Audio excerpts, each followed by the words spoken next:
Well, it's that time of the week again. The beta has been updated, and there's a lot to talk about. I'm going to give you some bad news, some amazing news, some bad news, more bad news, a little bit more bad news, and then probably some more bad news. No, I'm only kidding. Most of the bad news is just bad in my opinion because I'm really lazy, but you'll probably kind of like what I'm going to tell you. Once again, I do want to put it out there that this is only week 3 of the beta, and I've been doing an update every single week. So if you haven't seen the previous 2, I said every single week like there was going to be tons of them. But yeah, if you haven't seen the other 2 weeks' updates, then go check those out because I'm not going to go over what was mentioned there unless it's relevant in this video. And because it is only week 3 of the beta, we could easily see any of these things either changed, adjusted, or flat out removed. Let's start with one of the big ones because it's probably the thing that everybody instantly logs on the beta and goes and checks, and that's Batol. Now, I've got 2 things about Batol. Firstly, if you're not aware, Batol soloing it at level 85 to 90 is an incredibly fast way to level. And even if it didn't get nerfed, which as of this moment in time it hasn't, don't get too attached to it because one of the Blizzard GMs was actually on the beta and he basically said, don't get too attached to doing the Batol farm. I actually think originally he thought that it had already been nerfed. From these messages, he was kind of like, oh, don't tell the guy that it's already been nerfed. And then I was like, I've just been in there, mate, and it was absolutely fine. So yeah, currently on the beta, it isn't nerfed, but this is as close to confirmation that it's being nerfed as you can pretty much get. Something else around leveling, we've actually got the pre 5.3 XP values now.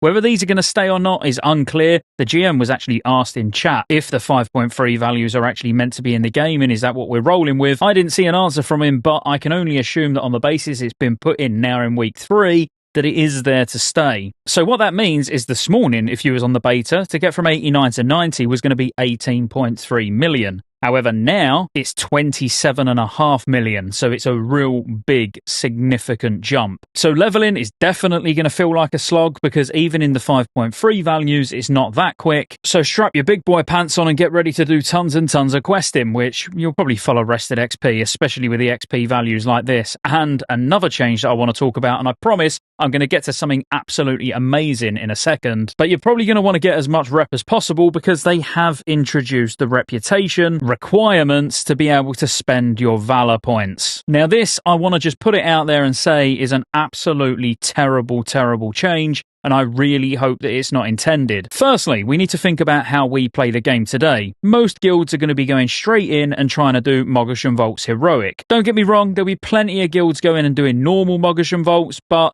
the items that drop are the same item level as the Valor point vendor gear. Now, if you're doing heroic, they're 502 eye level, just from Moggosh and Vaults, or even higher from Heart of Fear and Terrace. So really, with the Valor point gear, on the basis that you can only get 1 item a week, or for some item slots not even 1, if we was to assume the 1600 roll-in Valor cap, which is what it looks like on the beta at the moment, so basically the same as Cataclysm. Don't get me wrong, they could absolutely change that and maybe up it or even lower it, but it's not like you can go and get fully geared in a week. You're literally looking at being able to get 1 normal item a week, or 2 weeks if you want something like a chest or, something that costs like 2.2k. So then actually locking that behind the need to go and do loads of dailies to get reputation that feels like a slog, no one will bother. Now, don't get me wrong, to buy most of it, it's only like honoured or revered, which is actually why it will be quite important now to quest, because at least if you just get to honoured or revered with the majority of the reputations, you'll be most of the way there by the time you finish questing. Then you'll do, I don't know, a few days of dailies and you're done. It's not going to really take so long that it's frustrating. So that would be my only piece of advice if it stays exactly how it is. Honestly, having a reputation wall in front of you when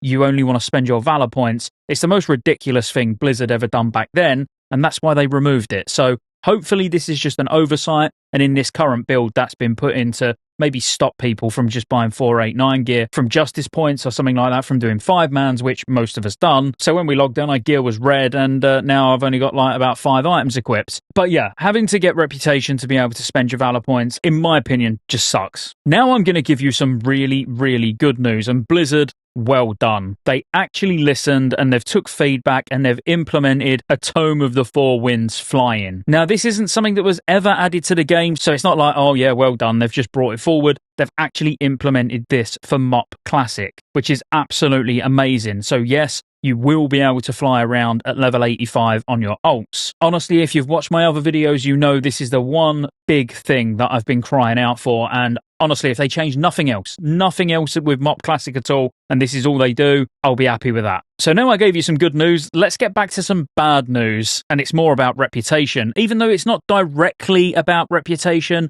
but it plays a really big part. You've heard me say in pretty much every update video or any video that's to do with reputations that there's only two important reputations in Mr. Pandaria. That's Claxy and that's Golden Lotus. That's so you can get an epic pre-raid bis, neck and ring. Now, Veil of Eternal Blossoms is in its pre-5.4 state, which is really cool because on the servers I play on, you don't see that very often. So the last time I saw Val in this state was actually back in pre-5.4 and original Mr. Pandaria. So some of the little things I just didn't remember kind of took me by surprise. Like the fact that you actually need to get all the way to unlocking the daily quests, which don't get me wrong, it's only 6 or 7 quests. It's not too bad, but you need to get to the point where you've got the daily quest for Golden Lotus unlocked before you start getting reputation. I immediately went to Gulai Halls, which in a post 5.4 is the go-to place. It's just where you go to farm Golden Lotus rep, and I was getting nothing. So thankfully, some backwards and forwards on my Discord with some guys that are doing the testing as well, and we quickly came to the conclusion that once you've got to the point where you've got the daily quests, you can actually now just start farming the rep. And I don't mean just farming the rep by doing dailies, I mean actually just grinding. Super fast respawns in some of these places, and you can just sit there getting 11 reputation for each kill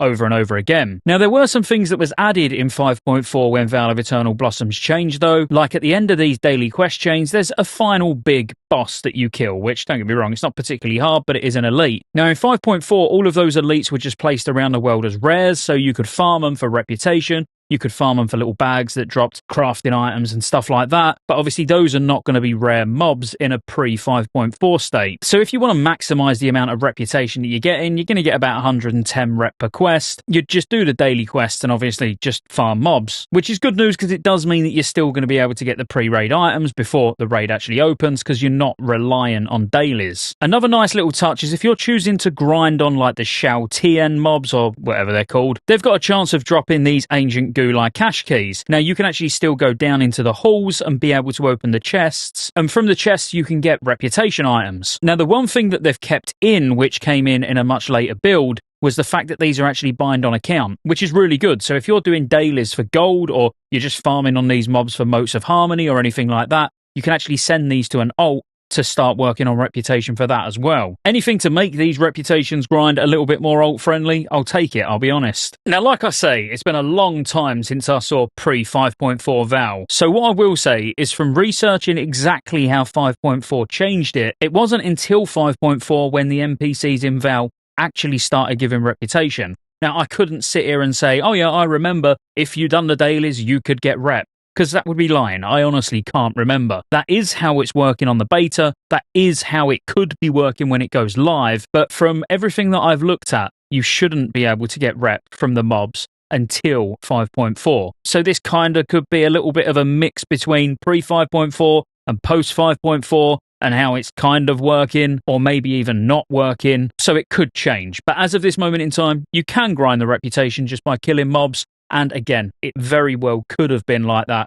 10 years ago. Another little minor one is the daily challenge mode quest is in at Shrine. Now, everyone was raving about this, and I don't really know why, because there was always a daily quest for challenge modes. People were like, oh my god, they've added the daily challenge mode quest. I mean, firstly, we can't do challenge modes on the beta still anyway, and secondly, as I say, it was there. The one thing you need to be careful of is if you see any videos or anyone starts posting pictures on Discord or anything like that, and you see the cash that you get from it, you won't get that. That was added in 5.3 and it drops like 516 eye level or something, like the randomly statted gear that you can get from it, because this was actually added into the daily challenge mode quest at the same time as the heroic scenarios were added. So do expect maybe a blue cache that has got some rubbish stuff in that you're probably not even going to want to use anyway. But even if it was just Valor points that was the reward, I wouldn't be surprised. There's been some other little class fixes, like Fire and Brimstone for Warlocks has been fixed, which a guy in the guild Jay has been very, very happy about. And other than the fact that I'm going to have to regrind loads of gear in heroics tomorrow, so come check me out on twitch.tv/Scottejaye87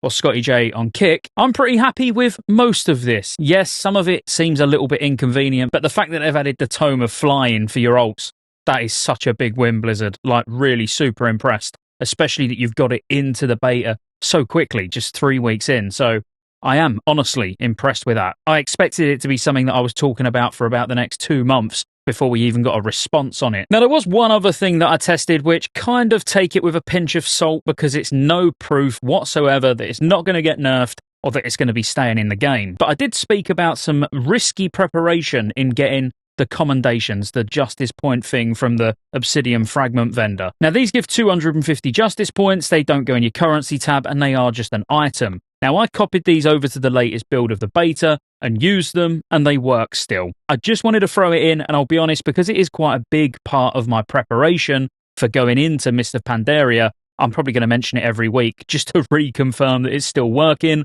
But then if Blizzard watch this, I suppose it runs the risk of it getting nerfed. This is the last time I'm going to mention that. But yeah, the good news is it is working anyway. But yeah, if you want to see me re-gearing my monk up because they've took all of my 489 epic gear away, then come and see me stream. And if you enjoyed the video, like and subscribe. Consider joining as a member. I did add a members only video yesterday, and if it seems like it gets well received by the members, then I will post that publicly to everyone anyway, so you haven't got to become a member, but it is an option. I'll see you on the next one.